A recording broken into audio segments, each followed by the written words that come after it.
the October 16th City Planning Commission meeting.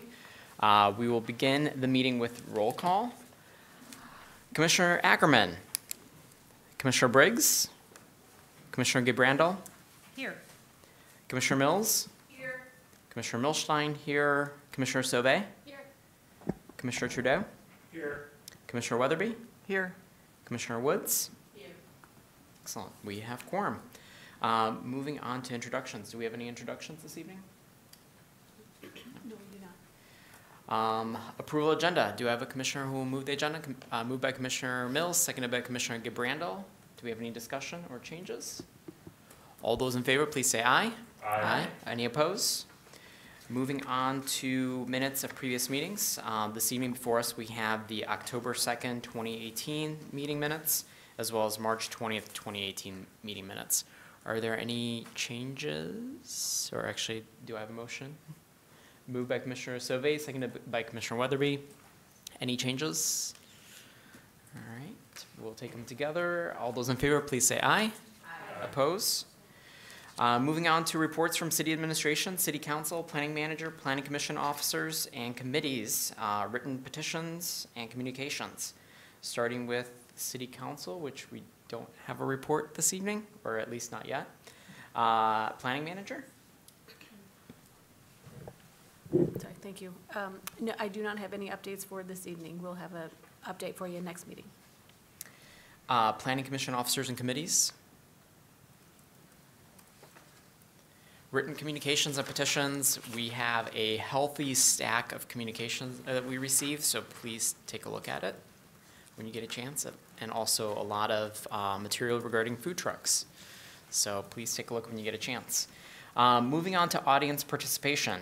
Are there any members in the audience who wish to address the Planning Commission in regards to an item that is not on this evening's agenda?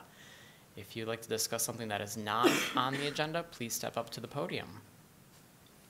Seeing no one, we'll move on to public hearing scheduled for the next business meeting. This is hot off the press. We have the following items before us at our next meeting, which will be on November 7th at 7 p.m. right here. The Dantzler annexation 2861 Stone School Road and zoning for City Council approval. 2251 West Liberty Street special exemption use and site plan for City Planning Commission approval. 3786 and 3802 Platte Road rezoning and area plan for City Council approval. 2115 South State Street special exemption use for medical marijuana provisioning center, incidental to a medical marijuana processing center for Planning Commission approval. And 309 North Ashley Street site plan for City Council approval. So we will have a full agenda at our next meeting. Seeing that Commissioner Ackerman is here, would you like to give us an update from City Council? Thank you. Only one update, despite the only one thing of immediate relevance for this body, which is we voted in favor of approving the master deed agreement with Core Spaces for the property at the library lot. It's the final of 3 agreements with Core Spaces that builds the framework of our legal relationship with them moving forward. Of course, there will be a referendum on the ballot in November that deals with the library lot property. But I think, despite this issue being left to the people, better to have all of our I's dotted and T's crossed before we reach that finish line. Thank you. Moving on to our regular business, number 10. First item before us is 715 Heather Way annexation and zoning for City Council approval. We will begin with the staff report. Thank you.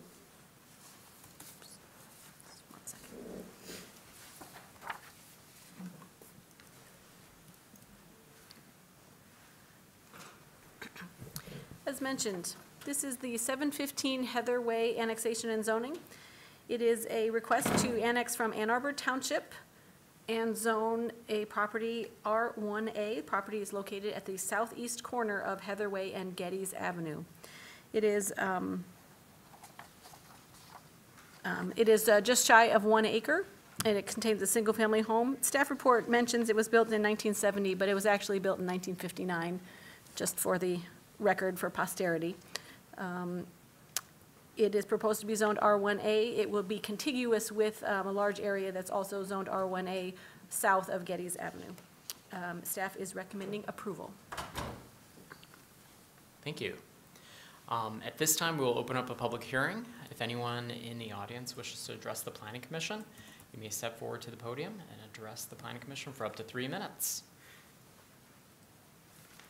Seeing no one, I will close this public hearing and we will begin to, or actually I will read the motion. The Ann Arbor City Planning Commission hereby recommends that the mayor and city council approve the 715 Heatherway annexation and R1A single-family dwelling district zoning. Do I have a commissioner who will move? Moved by Commissioner Mills, seconded by Commissioner Woods. We will now begin discussion. Seeing no one, I will then move for a vote. All those in favor, please say aye. Aye. Oppose? It is approved. Thank you. I think during my time as chair, that was the quickest we've ever voted on an item, so thank you. And thank you for the great staff report. You are, That was the reason for it. that's one, yeah. Moving on to 1750 Plymouth Road special exemption use with site plan for City Planning Commission approval. Thank you. As mentioned, this is the 1750 Plymouth Road special exception use for a medical marijuana provisioning center.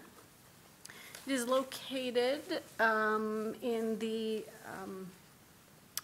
a shopping center that is just on the south side of Plymouth Road, just west of Upland and Murfin. It is shown here on the aerial photo. It's also shown here on a Google map. There's not a great street view for it. The petitioners are asking to occupy about a 2,000 square foot space inside of this existing shopping center. There's a fairly long motion with the findings that we have for special exception use approvals, as well as we've suggested some conditional approval as is standard for special exception uses. First condition is obtaining and maintaining a state and city license, operating the business within 3 years. We address occupancy to no more than 2,240 square feet, which is the tenant space they have requested, and we address the hours of operation as a condition. This is a 12,000 square foot shopping center. There are 52 parking spaces available, which is 7 more than the current maximum permitted for a shopping center. They can remain as is unless the center is entirely redeveloped. The staff report goes through the special exception use standards, those general standards, as well as the specific standards for a provisioning center. Applicants have provided an operation statement, a safety and security plan, a description of odor control, waste disposal, and hours of operation. Staff has found that the request is consistent with the general special exception use standards as well as the specific standards for provisioning centers. I will note that the staff report mentions that there is still outstanding traffic review. Our traffic engineer has looked at the additional information so far. To be frank, she still has some additional concerns. She is recommending conditional approval, or just she is recommending approval, but know that it is not an ideal traffic situation. The traffic cues from the Murfin Upland traffic light, this might provide a little bit better. Right here is that traffic light. The queue does back up and can back up past this shopping center entrance. And the peak hours of a provisioning center coincide with the peak backup hours for this outbound lane. And it is, it is a concern, but she is not recommending, but she's just flagging that concern for you. But staff is recommending approval because it does appear to meet the general and specific standards for special exception uses. Can answer any additional questions, and I believe the applicant is here as well. Thank you. At this time, we'll open up the public hearing to members of the audience who wish to address the Planning Commission in regards to this petition. Is there anyone in the audience who wishes to address the Planning Commission? Seeing no one, I will close the public hearing and read the motion. Bear with me, it's long. The Ann Arbor City Planning Commission, after hearing all interested persons and reviewing all relevant information, including an accompanying site plan, finds the petition substantially meet the standards in Chapter 55 Unified Development Code, Section 5.29.5.d, special exemptions, and Section 5.16.3.g, medical marijuana facility, and therefore approves the 1750 Plymouth Road special exemption use for medical marijuana provisioning center. This approval is based on the following findings. 1, the proposed use will be consistent with the C1 local business district, which provides for commercial retail uses as well as office and residential uses. 2, the proposed use will not adversely impact traffic, pedestrian, bicyclist circulation, or road intersections based on the location. Plymouth Road provides access to the site, and the proposed use is consistent with other surrounding uses' traffic impact. 3, a site plan documenting the existing conditions of the site has been submitted as part of this application.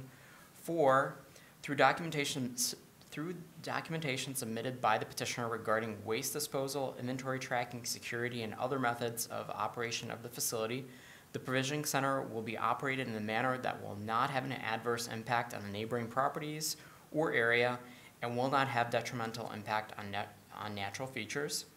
The special exemption use approval is based on the following conditions. 1, the petitioner obtaining and maintaining both the State of Michigan medical marijuana license and a City of Ann Arbor medical marijuana permit, and providing documentation to the planning services within 3 years of the city planning approval of this petition. 2, the petitioner operating a medical marijuana business at this address within 3 years of the City Planning Commission approval date of this petition. 3, the special exemption use may occupy no more than 2,240 square feet of the development at this site. 4, the special exemption use may only be open for business between 11 a.m. to 8 p.m. Monday through Saturday and noon to 7 p.m. Sundays, and that the Ann Arbor Planning Commission approves the attached site plan which demonstrates compliance with applicable applicable special exemption use standards, as no physical development of this property is proposed. Moved by Commissioner Woods, seconded by Commissioner Weatherby.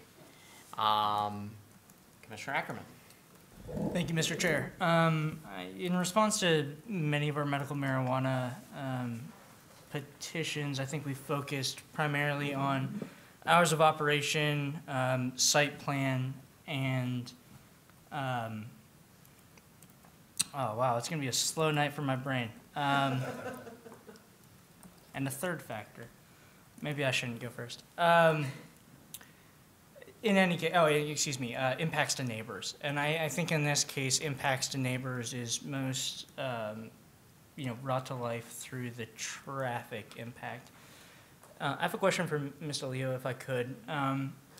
As we talk about traffic studies and medical marijuana uses, we ascribe our use to kind of like traffic behavior with a general professional standard, correct? And does medical marijuana under that standard differ in any way to other retail uses? I'm not a traffic engineer, but I can speak in layman's terms about this. Perfect, because I am also a layman. The traffic engineers, there's an Institute of Traffic Engineers, and that society produces a manual. It's a big phone book looking thing that is their trip generation manual. They take most land uses, perhaps every land use, and they provide a trip generation manual. They provide the rate at which you can expect trips to be generated, and they do this based on their studies. For example, they'll study pharmacies in urban settings, in suburban settings, in rural settings. And they'll have this manual, and then you'll find on the chart what's the size of your pharmacy, use the right table, you can predict what the trips will be. They have a code in that manual for provisioning centers. Most of the data comes from states that already have had legal medical marijuana facilities longer than Michigan. So most of the data comes from California and Colorado. But they have this professional manual that provides guidance for traffic engineers nationwide to evaluate and predict what the trip generation will be. I think ultimately my question is, and I appreciate that background, that was perfect explanation. Ultimately my question is, does the trip generation from a medical marijuana provisioning center differ practically from another retail use? This manual provides a whole variety of retail uses. Understood.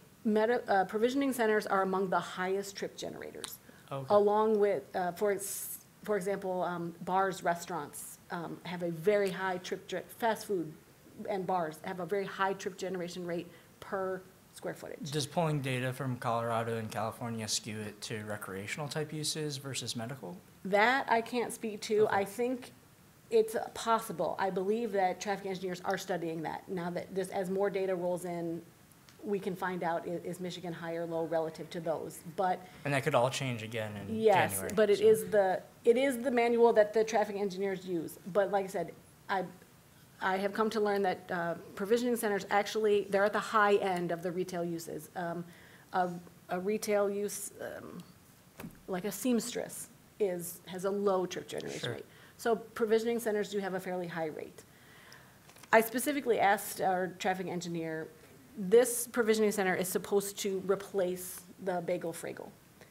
And I said that, Well, in that case, I know, but relative to the Bagel Fragel, how is its trip generation rate? Yeah, right. And the traffic engineer told me that they actually have similar peak hours, peak trips. The difference is the Bagel Fragel's peak hour is much more towards the morning. And the provisioning centers, their peak hours are at the evening rush hour. So while they have, I'll just make it up, but for discussion purposes, they'll generate 100 trips in an hour. But the Bagel Fragel does that at 8 a.m. A provisioning center would do that at 5 p.m. And so that's where her concern with the queuing on Plymouth Road, in the morning, traffic goes inbound. There's not the light doesn't back up and block that cross traffic. In the evening, traffic is outbound. So if folks are leaving this site and want to go inbound, they're going to have to cross that, they may have to cross that back up. And it's just it is a fact and it's a concern, but it is not necessarily it's just know that.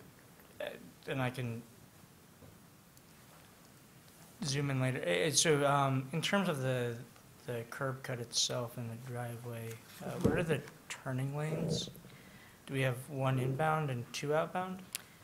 I do not believe that this, So there's no demarcation of I don't think it is lanes? not, there's no demarcation. You can see, it is fairly wide. You might be able to get that one inbound and the two out. It also shares a driveway with the gas station. So there's a little more wiggle room than other shopping centers. Did traffic engineering speak at all about signage, limiting left turn movements in evening rush hour? They did not specific to this application, and they were just focusing on this application and this one particular land use. There are other tenants here. There are other tenants. I mean, Meaning that this is not the only traffic generator for that site. So understood, understood that it's not the only traffic generator, but if we know reliably that making inbound left turn movements is going to be difficult in an evening rush hour, regardless of what activity is happening on site, right? There is just going to be outbound rush hour traffic. Was there any exploration of limiting left turn movements during an evening rush hour to, I don't think we got that far. Okay. I think the concern was noted, but would depend on if it was a shared concern. Was that, okay. I'll leave it there for now. I'm happy to listen to other colleagues. Further discussion? Commissioner Gabrando. Mr. Lee, I wonder if you could tell us what the quote conditions would be that the traffic engineer was saying. You know, she said you could pass it with conditions. Like what, give us an example of what could really be done in terms of conditions here? Oh. Like something like Mr. Ackerman is providing as an option, or like what, I mean, like that's satisfactory? Yeah, I meant, in that sense, I didn't mean sort of a conditional approval, like add conditions. I think she meant, she recommends approval maybe with reservation. Okay. Or just wanted to know that it's not an unqualified, it is it can meet the standards, but she did want that noted. And so basically, what the kind of worst-case scenario that I hear you describing is outbound traffic is backing up. They're in that middle lane, which is a turn lane there, and then there's 2 lanes on either side. They would be waiting in that middle turn lane, not necessarily backing up traffic from the inbound, but just hanging out there for 2 minutes or whatever until the traffic clears for the outbound. That would be the concern? They're not stopping up traffic, is I guess what I'm, by what you're describing, right? Because there's a turn lane there so that free movement could happen. They're just hanging out there for a long time waiting for the traffic to clear. Because those are very different scenarios to me, you know, in terms of like Yeah. stopping up everybody else versus I just have to wait here for a long time for the light to go before I can get in. I honestly, I think both, from my understanding, both of those scenarios might occur. The backup might be so far that that center turn lane is actually full of, maybe, full of cars. I Full see. of cars, and so you can't get to the center turn lane. I see. But then also, maybe the backup is not so far, and they just need to then wait in that center turn lane to move out. I think it's probably, depends on the day, depends on what events are going on, and that's why it's not necessarily a 24/7. Right. It is not that at all times, this is a traffic hazard. There may be times that this is not, that this does not operate perfectly. Commissioner Woods.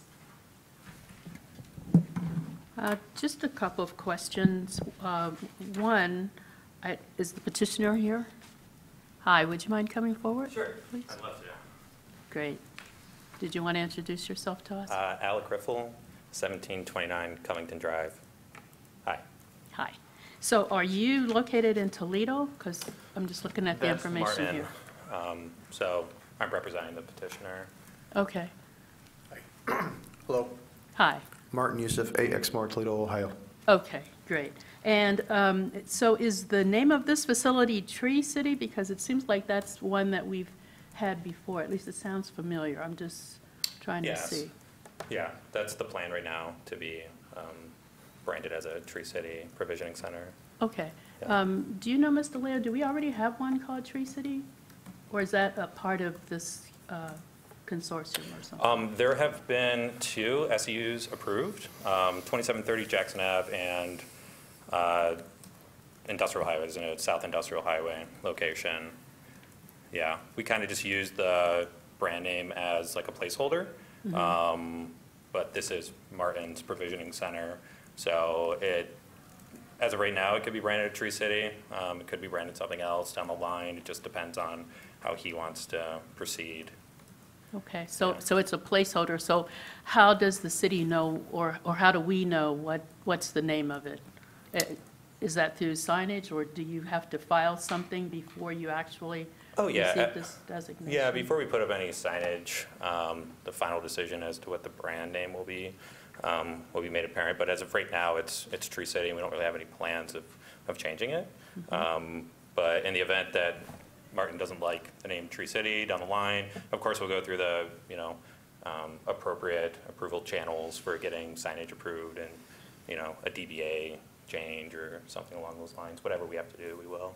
Okay, Yeah. so this isn't currently a facility right now? No. This no. is not. So this is one, as Mr. Leo, is this one of the newer ones that sort of made it through the process to be? Yes, it is. Okay, all right, thank you. And then I just had a question as I was just looking at the paperwork in the back where it was indicating the notary, and then it was sort of crossed out State of Michigan, and Ohio's in there, and County of Washtenaw is crossed out for Lucas. So, Mr. Leo, is that all above board? so to That speak? is acceptable to do. Okay, all right. Okay, I just had some questions about that. Yes? I'm moving to Northfield, Michigan here shortly, so I'm not going to be an Ohio resident very much longer. I'm building a house right now. I know it's not Ann Arbor, but I'm right next door, hopefully. All right. Still Michigander. So. Welcome. Well, Thank you. welcome, and that's good to know. Why not Ann Arbor? I live here. You can answer that Sold out. later. I don't know, I'm going to build a house. He there. said he's building a house. It's Oh, costs a lot. all right. Okay. If I may, while I'm up here, I'd like to speak a little bit to the traffic scenario.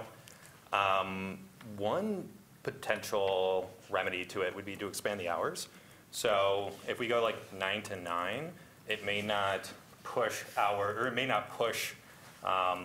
max traffic to like, I don't know what the traffic, I'm sure she said like 5 to 6 or something like that. That's probably where peak traffic hours are. If we spread it 9 to 9, we could potentially kind of mitigate that traffic jam. Also, this is a new business. The first day we open the doors, there's going to be one customer, hopefully. For us to get to like 100 cars a day or whatever, maybe, sorry, it may take 3 years or so if the business is successful. So no matter what the numbers we punch in to the manual, however we run them, they're not totally accurate because it's going to be really slow. Me speaking from experience, the 2730 Jackson Ave location has been up for almost 5 years now, and we have about 100 cars a day or 100 patients a day. So I would have to assume that the business that's there now has at least that or more, and it took us 5 years to get to that point. So right now we don't have anything, and the first day that we open, we're going to have hopefully one. That'd be awesome, but we don't really know.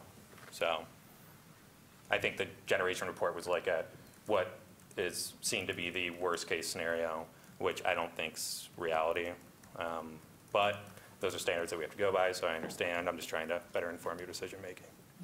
Thank you. Great. Just another question in terms of the turning in and out of that facility, or even turning from that middle lane. In some locations, I've seen signs where you're only permitted to do turning a certain time of day. And I wonder whether or not our traffic engineers had considered anything like that. Or if we were to pass it as is today, is that something that our traffic engineers could come back and say later on, we are really backed up and we're going to have to limit it if, you know, the neighbors find that it really is problematic in that location? I feel that is something that our traffic engineers continually look at throughout the city to keep operations both smooth and safe. Okay, all right, thank you. It's a possibility too, like, okay, take a donut shop, for example. They only make X amount of donuts, right? Once they sell out of donuts for the day, they sell out of donuts for the day. So if this turns out to be like a really serious concern for the throughput of our traffic here in the city, we want to make it as efficient as possible. That's that's all of our goal here. If it turns out to like, there's a point for which the traffic breaks and it actually is a problem, we could correlate that to the amount of patients that we're seeing a day, and we could say like, okay, look, we know that the traffic breaks here at 200 patients a day. And then we just say, look, sorry, we're out of donuts for the day. So that is a possibility. I don't want to throw any like numbers out there because we don't really know, but we can be proactive and kind of address that as a scenario were to occur. Mr. Ackerman, I don't know. Oh, sorry. That sounds reasonable. Okay, great. I wonder how we can hold you to that. Just us being honest, so good operators. Okay, let's make sure we got that on tape. No, no I problem with appreciate it, that, so, though. But I yeah. think those are certainly the kinds of things that, because you want your business to be successful, and we want the whole community to be able to function, that's really important. So I Absolutely. appreciate that. Absolutely. Thank you. Commissioner Ackerman? Thank you, Mr. Chair, and thank you, Commissioner Woods, for the line of questioning. And, you know, that's the general rub of it, right? As business owners and, you know, hoping to be good corporate neighbors, you promise something, but our job is to look at the models and try to plan for any scenario, because once we grant this use, it doesn't matter who the property owner is, it matters who is operating a provisioning center, or if a Sure. provisioning center is operating. And that's the weird and tough job we have, is dealing with any scenario we can't predict. That said, if we have the assurances that our traffic engineering staff looked at every possibility, including signage, and determined that while this use may produce some additional movements that aren't exactly ideal for rush hour, but is within the realm of safety and, you know, reasonableness, I'm inclined to, you know, support the findings of our traffic engineers, because we all know I'm not one. And so that's, I think, where I am.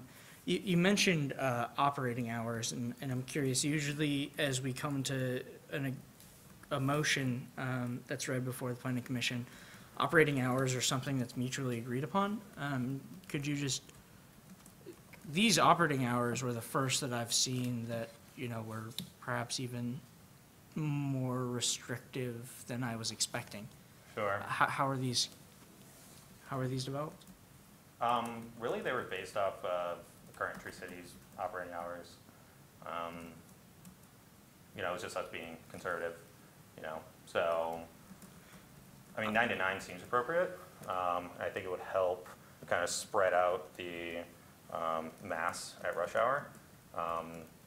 Because, okay, look, if people are headed to work, they may be more so inclined to pick up medication beforehand, as opposed to rushing out of work and picking it up at 5. So I think that that'll help with the traffic scenario a bit.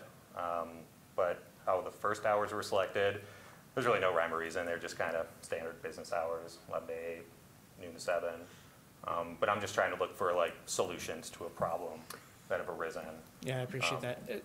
The only complication, and I do appreciate that, and I mean, you've been very, with your previous petitions, very generous with what you've offered in terms of trying to take care of infrastructure, and, you know, as a neighbor, I appreciate that, just knowing that these hours of operation will ultimately land with the land. You know, they will be stuck with the land, because this is a special exemption use. They're not specific to your business and your operation and ownership. I certainly hear that. Go ahead, sorry. No, doing internal contemplation. Sure. Well, if I may, while you process a bit, we provided supplemental traffic reports. We used Midwestern, very reputable firm, and they sat out there with stopwatch at peak hours, and he recorded the movements. I don't know if you were provided that supplemental report, but he concluded that there really wouldn't be any adverse traffic impact. So obviously, you know, we have to trust the city appointed official, because that's an unbiased review, versus our for hire review. But Jim does a good job, and he's an honest and ethical guy, and he said that, you know, it looks good. So are there concerns here? I believe so. Can they be mitigated? Absolutely. So I just hate to see something like this kind of get in the way of, you know, being a great contributor to community here. So Sure. Oh. Yeah, I think I'm not a medical marijuana user, but I certainly have a pharmacy, and I think about my usage, and more flexibility gives me time to go outside of rush hours when I'm to and from work. Right. So I definitely hear the argument about more flexibility being better for traffic, just as someone who goes to CVS. I think for now, I'm comfortable with the motion as presented, with the hours as presented. But if there are commissioners who, you know, do feel compelled that more flexibility would provide for better traffic mitigation, I certainly will hear that argument, and adjust accordingly, I think. Commissioner Weatherby. One thing, and I know we've had this on other petitions, are bike racks. And this is sort of indirectly related to transportation. Are there any bike racks in this little We area? will install them if there's not ones there, so if you want to make that condition, we'll definitely add those in there. Okay, because I would like to if there isn't, because that's something that we've been pretty consistent about in the others, and We spoke about it earlier already, before you mentioned it, we're going to do that regardless, so. okay, so it is required on the, It is required, and there are bike racks on the approved site plan. Okay. And so we can vouch that they're still there, but there should be bike racks out there. okay, all right, cool, thank you. Commissioner Trudeau. Just to add a little anecdotal data here, when I had regular access to a car, I would frequently pick up pizzas from this site, so I have a lot of experience coming in and out during that evening rush hour, and it kind of sucks, especially if you're trying to turn left out into Plymouth. But given the gas station there and the volume of cars coming in and out of there, the number of trips coming in and out, even of the party store, would seem less to me. So it's already a mess of cars. I don't think this is going to make a big difference either way. I don't think it's not the straw that broke the camel's back here. So I'm pretty comfortable approving this, even given the concern. Excuse me, just listening to the numbers in terms of the high-traffic business that it's classified as, fast food, 100 cars per hour, is that what you, I'm sorry, is that what you said, Mrs. DeLeo? I may have said that, but just as an example, provisioning centers are up there, high traffic generators, like a fast food, as compared to a Hallmark store. I'm just looking at numbers with the current stores, 100 patients a day, all day, it's still different than 100 cars per hour.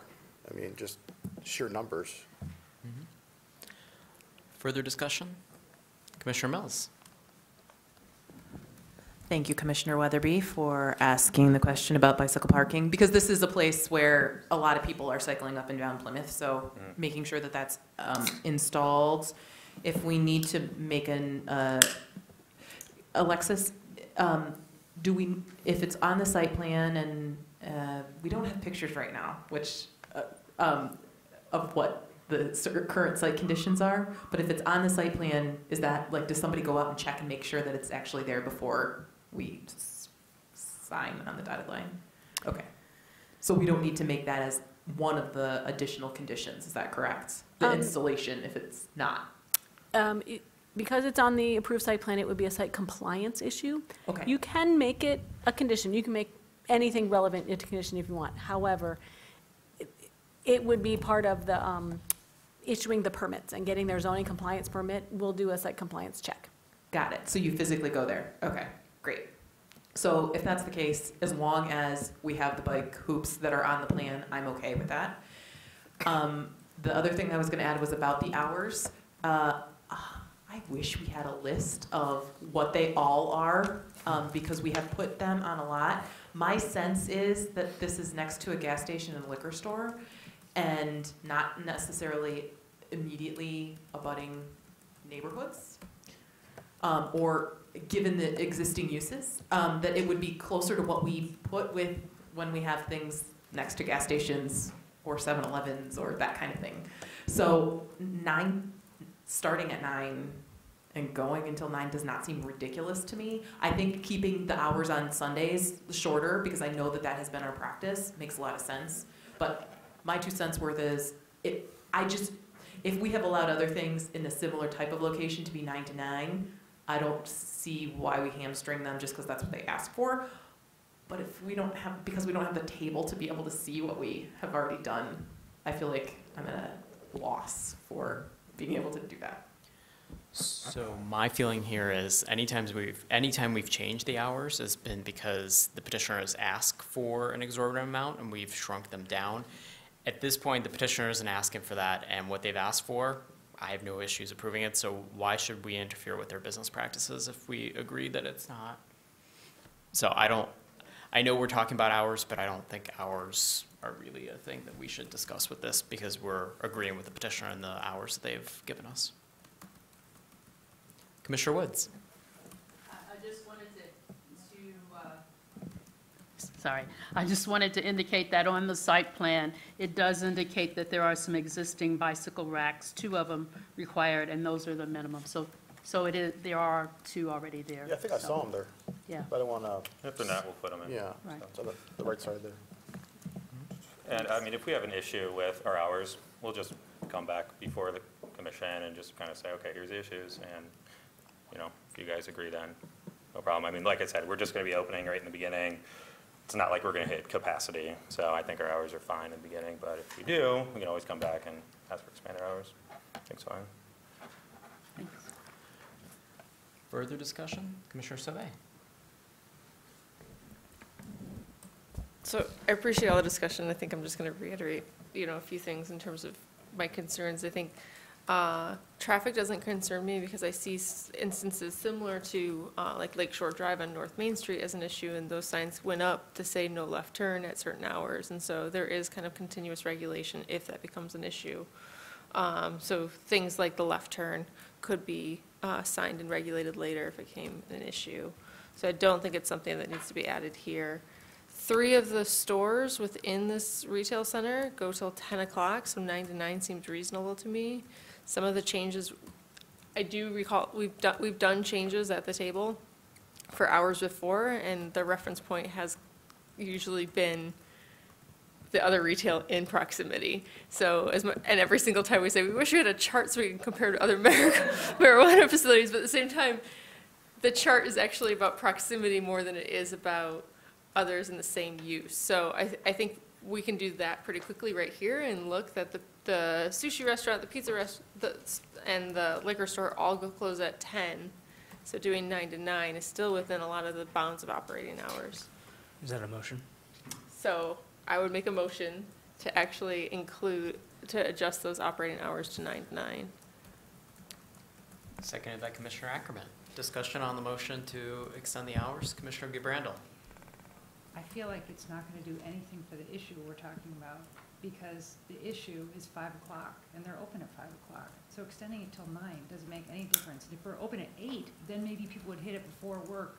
But it's like we're not addressing the issue that we're trying to solve here by extending their hours. If they're, I'm inclined to agree with Commissioner Ackerman, because I just feel like it's not what they've asked for, and it really doesn't. The change is based on solving this traffic issue, and this does not solve the problem. The problem is that the end of the day, and they're open then. So I'd rather keep it simple.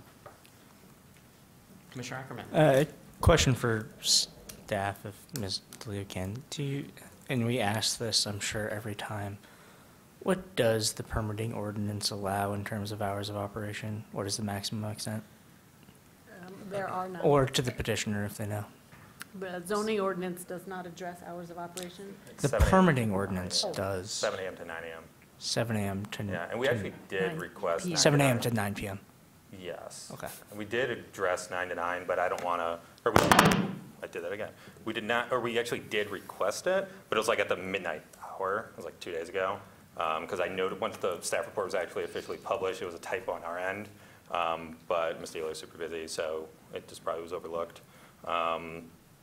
Is it a deal breaker for us? No. But will we come back down the line and request it? Probably.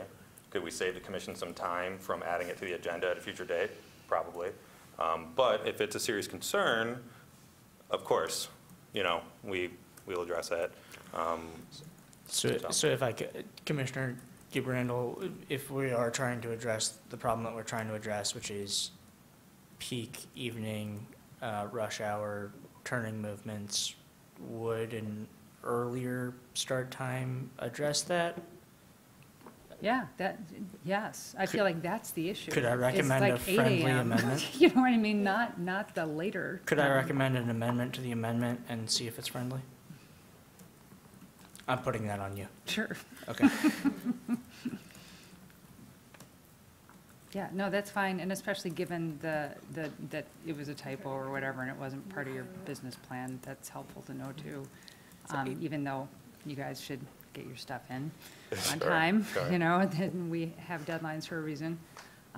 But I feel like the 8 o'clock may address, some of the traffic issues. I don't think it's going to solve them all. Sure. But I think it may, shave a little bit off. And I also have some concerns about like restricting the left turning when, if it were just this business, but it's not just this business, that would affect the gas station and all the other restaurants there. And so I feel funny about like them tipping the balance towards the end of the day, and then all of a sudden, we say, oh, it's over the line, and that means that, all those other businesses are gonna suffer for that too.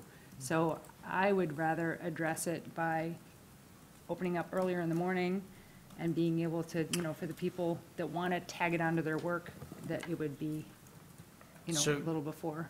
Could I offer an amendment to the amendment, and we'll see if it's friendly to the body? Could I suggest 8 a.m., 8 a.m. to 9 p.m. Monday through Friday, and keep the weekend hours as is? You seconded, so If it's seeing if it's friendly friendly to to the the- body. Commissioner Sauvé? To clarify, in the petition, Monday through Saturday is all the same hours right now. So would we do Yeah. 11 a.m. to 8 p.m. on Saturday Give me as per the original? So the amendment to the amendment would be the special exemption use, sorry, so to clarify, this would be condition 4. The special exemption use may only be open for business between 8 a.m. to 9 p.m. Monday through Friday, 11 a.m. to 8 p.m. Saturday, and noon to 7 p.m. Sunday. Is that friendly? Yep. Discussion? Commissioner Woods? I'm just curious how the petitioner feels about this. I mean, she got to hire people earlier in the morning. Is that okay? Yes. Yes. Okay. As it were, we would have to have 2 shifts. So, like if you go over 10 hours for 1 shift, it's pretty abusive on employees, so we'd like to break it up a bit, so it works. Commissioner Trudeau? So just to make sure my understanding is correct, so these are the permitted hours of operation, not required hours of operation? Correct. Right. It would go with the land, but not Right. necessarily be So part they of their could operation. operationally have shorter hours if it fit their staffing needs or demand. Okay, just want to make sure I understand. Promise not to limit our hours to 5 p.m., because that would be terrible. Commissioner Mills? No, that was just saying like, yeah, Alright. you're right. But also, I think that it's important to note, like, it's very possible that they would just be open from 11 to 8. We need to know that voting. But I am in support of giving that flexibility, so if traffic becomes a problem, that they can then shift to allow for that. And I would encourage it. This seems like a good location for people to stop on their way to work. So I'm in support of the hours. And I also appreciate that we are thinking about daytime and commuting, or weekdays separate from weekends. I think that is wise. So I'm against this motion, and it has nothing to do with the business or the hours that we've set forth. It is the process that we are not allowing the public to comment on this because we're changing the hours pretty drastically, 3 hours in the morning and several hours in the evening without having public comment. The staff report came out before the weekend, on Friday, I believe, was when it came out.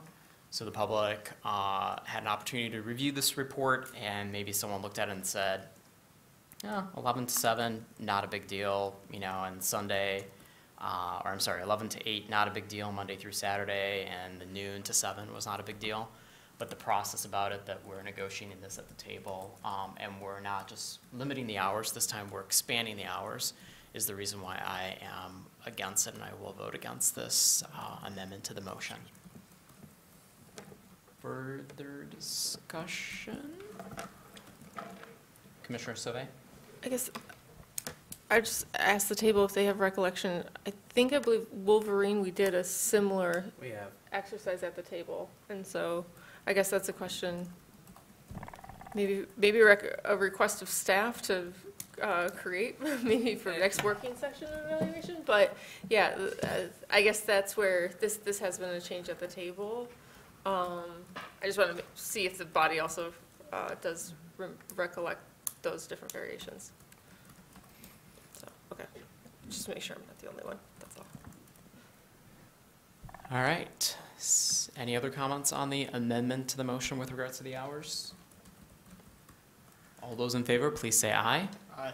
Aye. Oppose? I guess I'll be the two nay. Should we do a roll call? I think we're good without a roll call. I believe I'll call that was a vote in favor. All right, back to the original motion.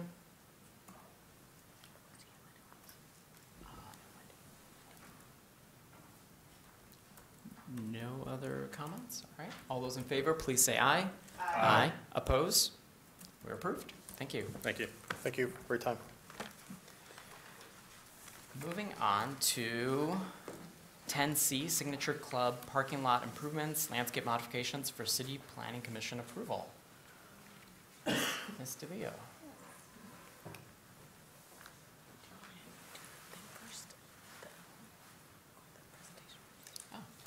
Actually, I forgot we have a minor change, and that is we are actually going to hear from the petitioner first, followed by a brief staff report, then public comment, and then discussion. So, petitioner, you have up to 10 minutes to address the Planning Commission this evening. All right. Good evening. My name is Rachel Wanmacher. I'm a civil engineer for Midwestern Consulting, and I'm here tonight to represent the Signature Club. We're asking the Planning Commission for a landscape modification request. The Signature Club apartments are south of Eisenhower between Ann Arbor, Saline, and State Streets, and were built approximately 25 years ago. And they are looking to make some modifications to their clubhouse. I have here a graphic from the architect. They're looking to create some gathering spaces at these patios, with some grilling areas and some seating, and they're looking to change their pool area to increase the number of chaise lounges provided. In order to do this, then they're looking to reroute the current access drive over to Signature Boulevard and remove some parking spaces, as shown in my hatching here, so that they are actually removing impervious surface as a result of these changes. What we're requesting from the Planning Commission tonight is that the landscaping that was approved on the previously approved site plan is no longer in compliance with current code. We are asking that we limit the changes to bring it up to code to the area immediately surrounding the clubhouse and not the rest of the site. Thank you. We'll now turn to staff. Thank you.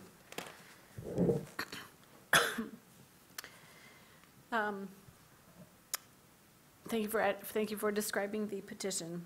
Staff, we have reviewed the project, and we can confirm they are asking for a landscape modification because the existing conditions of the site no longer meet code. It is a code requirement that when you submit a site plan, that that all codes and regulations are addressed appropriately, and the code does say that when you submit a site plan, that triggers the need for compliant landscaping. The landscaping does comply with their approved Signature Club site plan on file, but the code has changed since then, specific to the needing to tie in the interior parking lot landscaping to the stormwater management system with depressed islands. They comply with the other aspects of the code requirements. Our city's forestry and natural resources coordinator has reviewed the petition and does support the request to allow the other areas of the parking lot to remain as is and not be retrofitted to comply with the current landscaping standards. Planning staff concurs, and we are recommending approval for this project. I can answer additional questions if need be, or the applicant can as well. Also, I was scrolling through a little bit here. We have aerial photo of the site. This is a street view of the site right now. The clubhouse area is behind these trees here. Clubhouse is behind this berm here. It's kind of over in this area. This is the existing site plan. You can see the clubhouse happens to be circled here. Other buildings are shown in the gray. There's extensive parking lots and carports. And they are landscaped, and the site plan is not too old, or the development is not too old, 25 years. And it complied with the requirements at the time. And here's again details of what they are removing and then what they are proposing to do. Thank you. At this time, I'll open up the public hearing.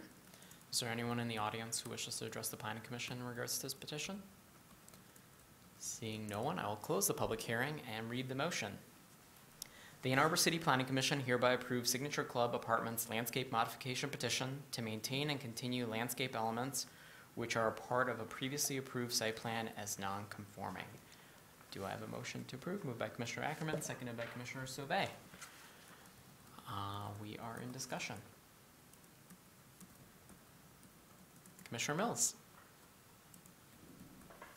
I think this sounds sensible. I think in particular, the fact that they're removing, overall, there's a net loss of imperviousness, gain of perviousness, suggests to me that that's an improvement, and that this particular section would be brought up to code is great. So while generally speaking, I think it's a good practice that our code calls for bringing everything up to snuff when you're making changes, I think that this is an incremental movement in the right direction. And so I would support it. Looks like we're ready for a vote. All those in favor, please say aye. Aye. Oppose? It is approved. Moving on to 10D, 1505 White Street Alley vacation for City Council approval. The alley is going on vacation. We will begin with staff report. Thank you.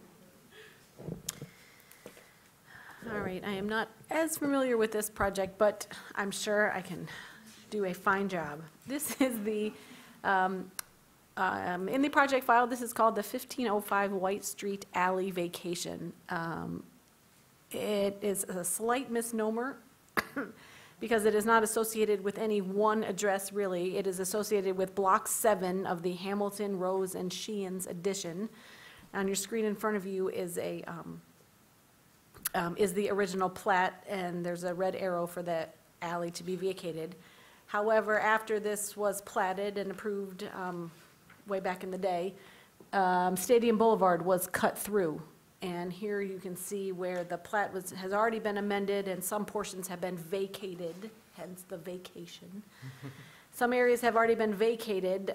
The portion that we're talking about tonight is highlighted in yellow, but technically speaking, we're not talking about that entire length of the yellow. We're talking about the two ends of it that were not vacated when Stadium Boulevard came through. I think this shows a little bit better here. The green areas are city parks. So when Stadium Boulevard came through, some of the lots, some of the parts of the public right-of-ways there and the alleys were vacated. Some lots were acquired by the city to assemble and make that city or perhaps a state, because Stadium Boulevard at that time was M17, I believe. Anyway, but there are two remnant pieces of that alley in Block 7 that are left. And one is adjacent to 505 White Street, and one is adjacent to 1516 Park Place on the other side of the screen. So the request tonight is to vacate those two pieces of the plat. Standard procedure when alleys are vacated or any right-of-way is vacated, you take a line down the center line, and then half goes to each abutting property. I believe that staff, we have checked in with all of the various city departments to see if anyone has any objections to the alley vacation, and they do not. It can be vacated and turned over to private property. Staff is recommending approval to vacate the entire 16-foot wide, 429-foot long alley on Block 7. I believe that wording is to make it very must be to clear up some past language, but the functional parts would be the two bookends. I think I already mentioned this, but staff is recommending approval, and I'm happy to answer any additional questions. Thank you. At this time, I'll open up the public hearing. Is there anyone in the audience who would like to speak in regards to this alley going on vacation? Seeing no one, I will I'm sorry. if you can step up to the podium, state your name for the record, My and name your is address. Brian Wagner. I live at 906 Rose Avenue, and I'm not sure, but I think the mailer that got sent out included the alley behind my property as being part of the vacation. I'm not sure, because that's the reason I came, because it's behind my garage. And that area is also, it's no man's land, basically. So I may not have any standing with this particular motion, but if indeed the mail that was sent out was incorrectly marked, I'd like to at least have my comments noted that I came assuming that that was the case. If it's not, I'll take my lickings and go home. If it was mismarked, I would like to have that area added to the vacated plot and added to my property, frankly. It's back there. It's bums have hung out back there. My son and his neighbor found beer cans and ashtrays and whatnot back there in the day. I've cleaned it up, got it in pretty good shape. I think I've maintained it for quite a while now, so. Okay, thank you. I'm sure we'll address that when we're in discussion. Anyone else in the audience wish to address the planning commission in regards to this petition? Seeing no one, I'll close the public hearing and move on to read the motion. The Ann Arbor City Planning Commission hereby recommends that the mayor and city council approve the vacation of the entire 16-foot wide alley in Block 7 of the plat of Hamilton, Rose, and Sheehan's Addition, platted as 429 feet in length and extending from White Street to East Park Place. Do you have a commissioner? Moved by Commissioner Ackerman, seconded by Commissioner Weatherby. We are in discussion. Commissioner Gibrandal. Given the statement from the audience, according to what we have in front of us, it doesn't look like the vacation would go to the property for 906. It looks like it's part of a park parcel. Am I correct about that, Mr. Leo? I agree, it looks like that, but knowing our GIS and relative to the park's boundaries, I'm not willing to commit to say that which is accurate. The motion is very clear that we are vacating the entire 16-foot wide alley for the length of this block as shown on the original plat. So I think it may be a detail to be determined, and I can follow up with Chris Chang as well as the attorney's office. I believe they had a hand in preparing these documents. Planning Commission is a recommending body, and we can certainly clarify that. The standard procedure is to vacate the center line of any right-of-way, and then half goes to each abutting property. Minus the park situation, that would happen, and you would get 8 feet. You would get an additional 8 feet. The complicating factor is the park boundaries, and I just would need more advice on that before being definitive. Okay, I would just like, so that he knows what's going on, and then clearly, you know, that there could have been some inconsistency in terms of notification around that, in terms of what we're seeing. Is it an issue that the postcard went out saying his address on it, but we're not seeing it here, or does it not really matter because it's the entire alley and it doesn't really affect things? It sounds to me like he would have gotten a postcard, and everyone within 300 feet would have gotten a postcard for notification purposes. And the postcards generally have a written description as well as a little map. And the description would likely match the staff report saying the entire length of the block is being vacated, which you can see does the 906, which I believe is right here. You know, so he probably could see plainly on the graphic. I'm not sure if that graphic had this green or not, so we can clarify. Okay. is the 1505. Oh, this isn't the time right now. One of the commissioners may bring this up. Commissioner Ackerman. Thank you, Mr. Chair.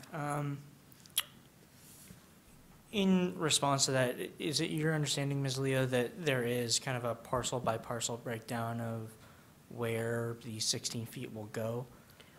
I am assuming that. Okay. So with that assumption, and I would trust that assumption as well, I think I would be comfortable moving this forward from Planning Commission. And just, sir, because you're in the audience and you came specifically to speak to 906 Rose.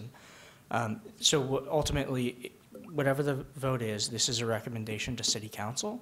So in the matter of weeks, this would, if passed tonight, would go to City Council where we'd make an ultimate determination. And in that time, if you would give us your contact information, we could give you some closure as to what the result would be, if you'd be comfortable. And I think that would allow us to move forward with this process that makes sense, but also make sure you have the information you need, but then also make sure that as it's passed on to City Council, that we have a firm determination of parcel by parcel who's getting what amount of property or not. So that would be my preference. I'd like to vote it through tonight and then talk about it again at City Council and make sure that you in particular get some closure that you need to understand what's going on. Overall, I just want to say this was a piece of Ann Arbor history I did not know. And we as planning commissioners, we as residents of Ann Arbor, we as neighbors to other neighbors, we're striving to try to build communities. We're trying to build neighborhoods that feel like a community. And here was this plot of land, something that was developed as a neighborhood, and then through, the wisdom of decades past, a bypass, Stadium Boulevard, cut right through this neighborhood, through people's backyards, and separated neighbors. I had no idea, and it's just illustrative of, the work we're trying to do in recovering the sense of neighborhoods past. And I think it's a fascinating story that I didn't realize, and I'm proud even more to do our work today to try to bring back that feeling of the neighborhood that, bodies like this in the past once, really destroyed by driving roads right through them, railroads right through them, highways right through them. Yeah. Commissioner Weatherby. So, Mr. Leo, could you go back to the next, that one, oh, one back. Oh, one forward. The green one. Yeah, that one.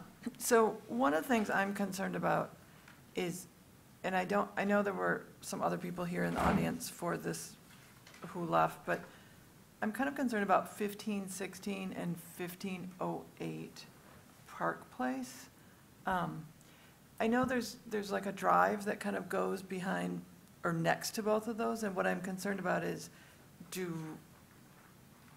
just making sure that all the homeowners there understand that, I don't know who does their snow removal, I don't know who does, but that I think there's some confusion about who gets what, and how does that kind of end up getting communicated, and there's tax implications, and there's a lot of, fence implications and things that how does this get communicated? Because I also think in addition to 906, then probably also 902, and then 1508 and 1516, because we know it affected 1505. So those other, how does that, I'm happy enough to approve this, but I don't want to end up, messing with these people without them knowing that suddenly they have a bigger tax bill or have to do snow removal or on a piece of property they didn't know they owned. We don't do enough vacations. This is true. Yeah. to have sort of a standard procedure. But also because, so I'm not sure that, exactly what communications have occurred. I don't believe we have forms or form letters that go out. However, also because we don't do this very often, it is not unreasonable, and I will commit, and I can assure you that we will contact these property owners individually and assure that they understand the implications and when this moves forward to council and they know about the dates and so forth. Because I was not the planner who coordinated this, there's a chance that we have been in communication with them, and they were clear, the others have been clear, but there's a chance not. But I can commit that we will make sure that there is a mutual understanding and a common understanding about the snow removal and things. I do understand that these have never been maintained by the city as alleys, so I don't think we are doing any snow removal. They aren't alleys like the downtown alleys are. They're not used like that. Right. So I think that for functional purposes, they have been private. They're probably being privately maintained Kind of as separate, as either separate, or maybe people don't even realize they are technically alleys. right. So, but we can use that our infrequency to our advantage as well. Okay, yep, just, that would be good, because, I'd hate to suddenly cause a big problem where, say, 15, 16 thought that whole driveway was theirs, and now it turns out half is their neighbors who puts a fence through it, or, I just, there are some potential issues here that Yes. I don't want to contribute to if we can. So is public comment kaput? Correct. Because there is an error. You're voting on, what you're If you voting on can, is not what. if one of the commissioners wants to bring you up, they can at that point. Commissioner Woods. I'd like to bring forward the gentleman here sitting on the front There row. If you could enlighten us as to what you, Believe me, I'm not a contentious person, and but I do like whatever the rules of order to be accurate. The resolution is voting on a 429-foot alley, the full length of that block, and the map that we've been talking about, and we voted, apparently excludes certain sections of that 429 feet. So I think what you're voting on is not what your map is showing. It's just a discrepancy that you need to have apples to apples. If you're going to vacate the entire alley, you should vacate the entire alley. If you're going to only vacate sections of the alley less than 429 feet, the resolution should say that. It should say the ends of each alley, excluding those portions beneath 906 and whatever the particular addresses are that would be excluded. Just so that the map matches the resolution. So the next guy that buys my house or whatever, next 100 years, has accurate and consistent information. Thank you. thank you. And Thank sir, you did, for letting me. yeah, sir, did we get your name? I know Brian you, Wagner. Brian Wagner? Do we have a sign, sir, if you would? I dropped a. Yeah, Oh. it's already in there. We can follow. Okay, great, thank you. Commissioner, No, that's it. Commissioner Mills. Don't you wish Mr. Chang were here tonight? Oh, you have no idea. The planners, we have, I don't know how many planning staff there are, 6? 5. 5, and they take turns coming, and sometimes they get to represent all of their own projects, and not always, and this, okay. So in terms of the question about the length, is this what I understood you to say, that we know that there's a part of it that is public right-of-way, but it's written to vacate the entire thing? So how does that work? Because we clearly don't want to vacate has the attorney looked at this? Like, do you know how that works? Now, I am confident that the attorneys have been involved to this point with deed research, plat research, and so on and so forth. I'm rereading the staff report again, and it talks about how we are proposing at this time to be crystal clear, to vacate the full length, 400 and some feet, 429 feet, of 16 feet wide alley in this block 7. Apparently, we have not been, and I'm reading from the staff report, staff has not been able to locate evidence that the alley was fully vacated. City Council passed a resolution in 1999 that appears to have intended to vacate a 107-foot length of the alley from East Park Place west, so that portion between 508 and 516, as well as behind 906 and 902 Rose.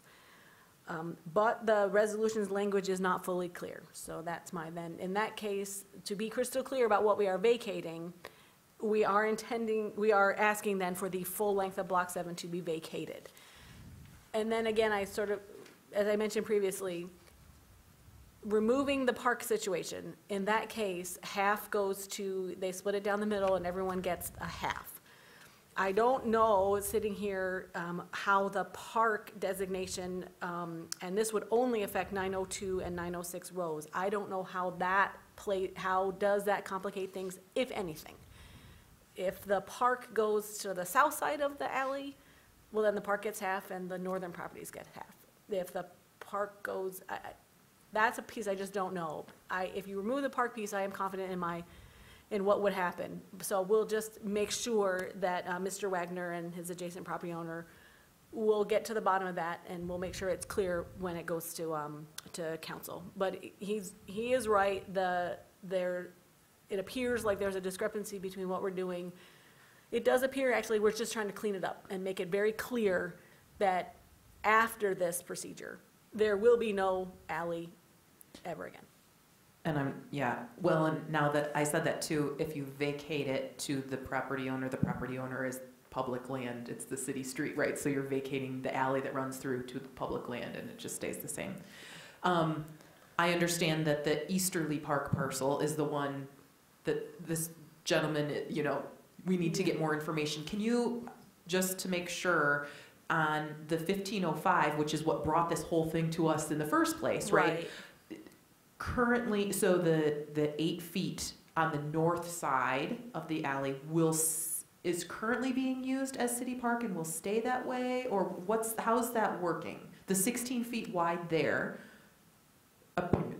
the southern half will presumably go to 1505, and do you know what's happening on the northern half? My reading of the staff report indicates that the northern 8 feet will go to the city, will not go to parks, but will come to the city. And then the city will enter into a license agreement with that private property owner to put their driveway on top of that publicly owned but not parkland designated land.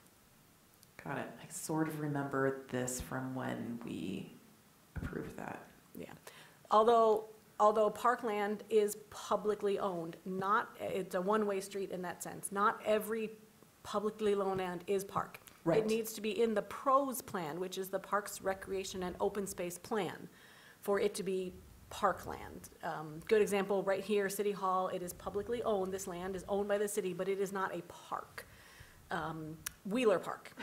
Right. Is publicly owned, but it is designated as a park. And PROS doesn't plan to take this over. Right, and so this 8-foot piece from the alley, 1505 White Street, will get 8 feet because of the vacation automatically, and then there'll be an 8-foot strip that will be just publicly owned. Adjacent to, but not part of I think it's called Rose White Henry Park. Okay. Thank you. Commissioner Sauvé.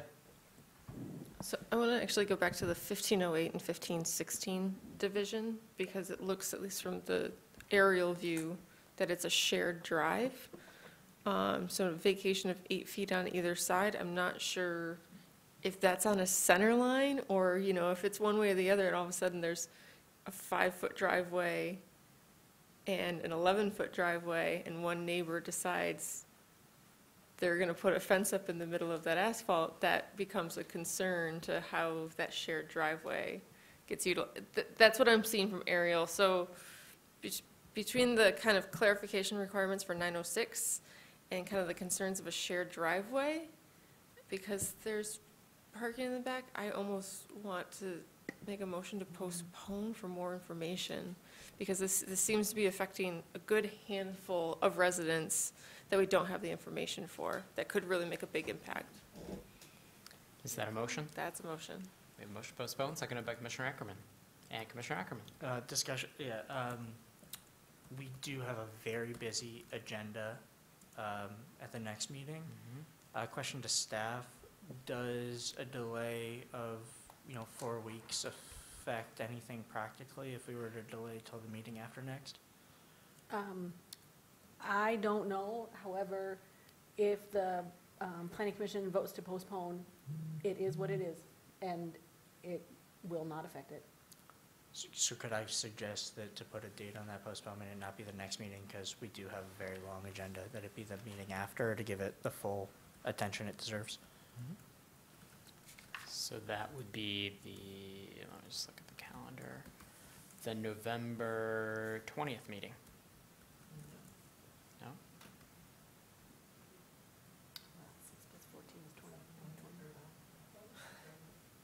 November 20th? So just to clarify, if this postponement passes to the interested party in the audience, we would bring this topic back up on the date of November 20th, at which time we would hopefully have more concrete answers for your questions and the questions that we raised tonight. So I see you pulling for your calendar. I can't promise how the vote will go, but just so you know. Further discussion on the postponement?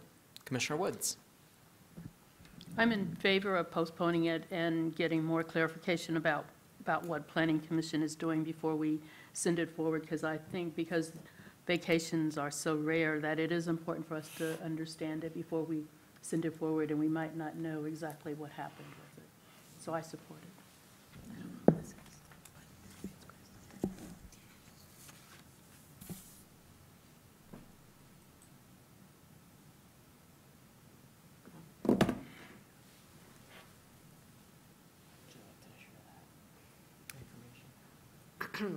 I have a message that staff does not recommend postponing because 505 White Street needs this piece and then needs to be able to enter into the license agreement in order to get their certificate of occupancy. Is that a housing commission property? No, it is a privately owned property. And at what time did we pass 505 White? 1505 White? I feel like it was last year. Yeah, It's in the staff report. yeah. Just a minute. As a Do point we of wanna take- clarification, I mean, so why, just as a part of process, why is planning commission and the determination of a Commissioner vacant- Ackerman, if we can take a Yeah. 10-minute recess, I think we might be able to get some answers on all this. So if everyone's okay if we take a 10-minute recess to get this answers. All right, so let's take a 10-minute recess.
I believe that,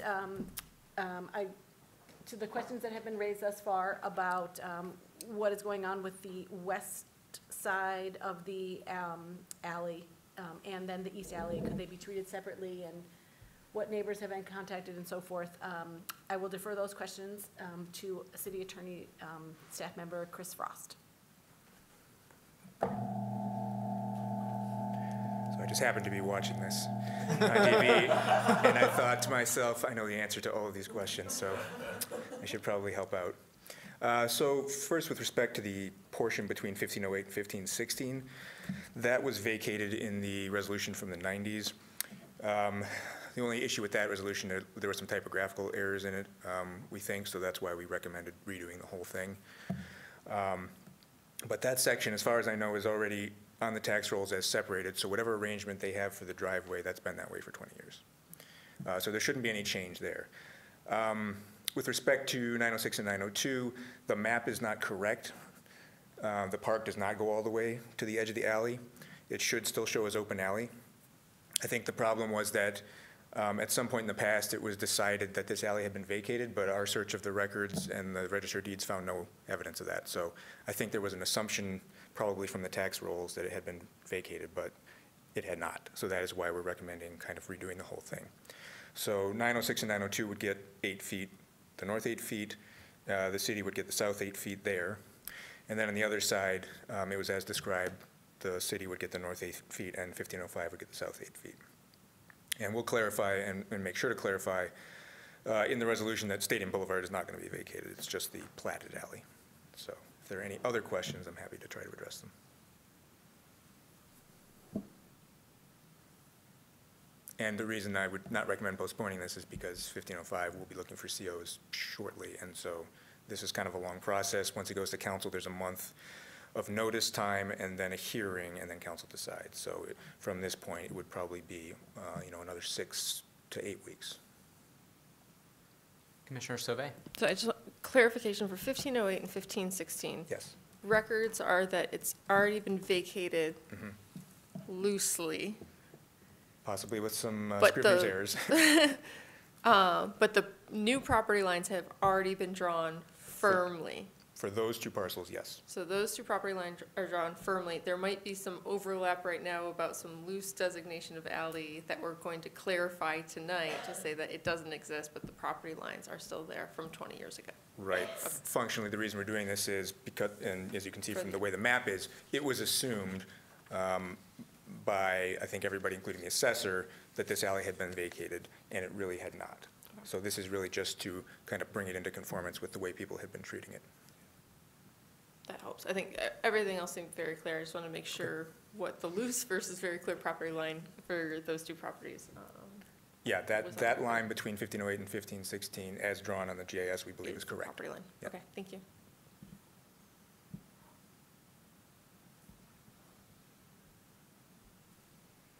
Okay, so we have a motion to postpone. That should be maybe withdrawn, or someone may want to withdraw the motion to postpone. I just wanted to corroborate that the legal description does include the vacation, so. Commissioner Ackerman? And before vote to postpone is withdrawn or voted down, just want to make sure that property owner who helped us highlight the issues understands what's going on, and Am I invited back to the podium? sure, thank you. Thank you. Yeah, that does clarify the mechanics of the resolution, certainly. That does also give me some more property, and I'm wondering what implications does that mean when one inherits vacated property, I guess, against their own will or whatever. This may be with my own will, but what does it mean in terms of property taxes and whatever? We can, I can set up a staff meeting for you, and come on in, or we can talk on the phone with the assessor's office, city planner, and I can get you in touch with the correct people. And if it is something I'd rather not do, could I defer my right to receive the vacated half slice and just have it be all park. I mean, that may be something I would want to do, I don't know. Also, interesting, we can find that out for you. Right. And we have your contact information. Yep, fair enough. I have no idea who made the motion. It's Commissioner Sauvé then. Would you like to withdraw? I withdraw the motion to postpone. And I believe Commissioner Ackerman, you second it. Are you okay with Friendly. that? It's been withdrawn. Further discussion on the main motion. Commissioner Gabrandel. Just one thing, and that is, we pulled up the, thanks to Commissioner Mills, thank you for the use of your Chromebook here. We pulled up the Washtenaw County mapping site, the GIS stuff, and it's so much more clear in through here. And so I guess I would just request for staff for the future, if we have issues around the big vague yellow line, you know, the Adobe highlighting tool is maybe not appropriate for something like this, where it's property lines and people really trying to figure things out. And I know the parcel viewer isn't perfect, but it's a whole lot more accurate than what we have in front of us. And so I would just appreciate for future reports where we have, you know, some serious implications for property lines and how it's being used and things like that, that we have this whole other tool that is available to our use, and perhaps we could have that for our reports so that we can then have a more informed discussion about what we're actually doing. So, Thank you. Further discussion? Are we prepared for a vote?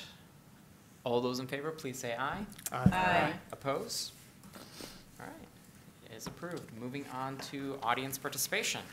Anyone in the audience may address the Planning Commission for up to 3 minutes. Is there anyone in the audience who wishes to address the Planning Commission at this time? If so, please approach the podium, state your name and address for the record, and you will have 3 minutes to address the Planning Commission. Seeing no one jumping up, I will move on in our agenda to our Commission proposed business. Commissioner Mills.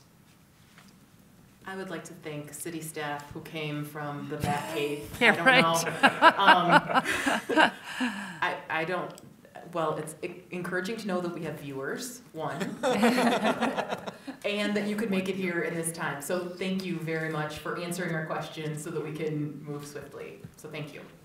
Yes.